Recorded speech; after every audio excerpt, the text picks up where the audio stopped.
Hello guys! Welcome back again sa ating YouTube channel. So for today's video ay magluluto tayo ng paksiw na bangus.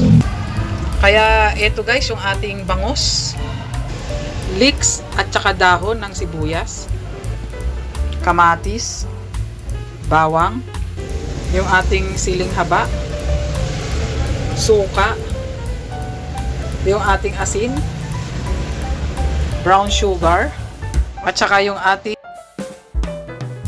bukod dyan guys ay gagamit din tayo ng isang tasang tubig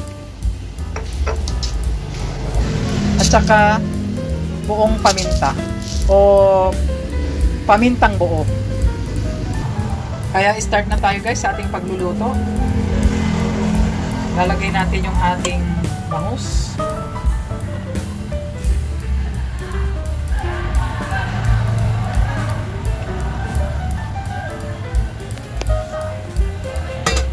Ilagay na natin guys yung ating mga luya,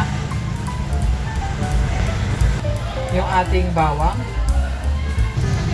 yung ating pamintang buo, yung ating leeks, kamatis,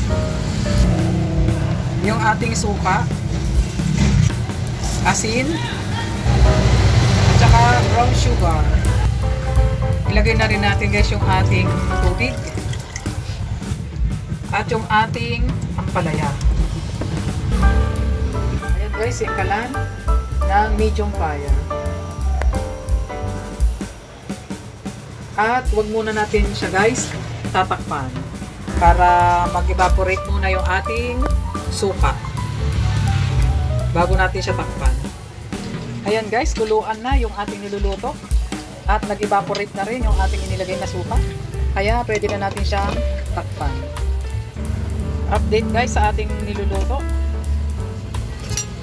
Tikman natin guys kung okay na yung timpla.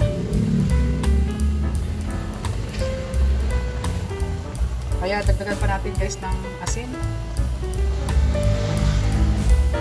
At ilagay na rin natin guys yung ating last ingredients na sili at saka yung dahon ng sibuyas.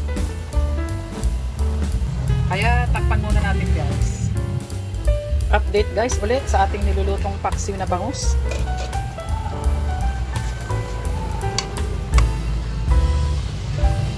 Konting kulo na lang to guys ay luto na.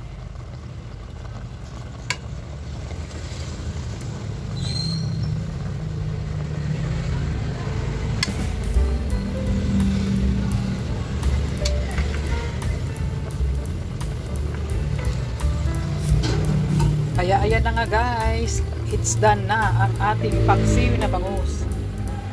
Kaya thank you for watching and don't forget to subscribe. Bye bye!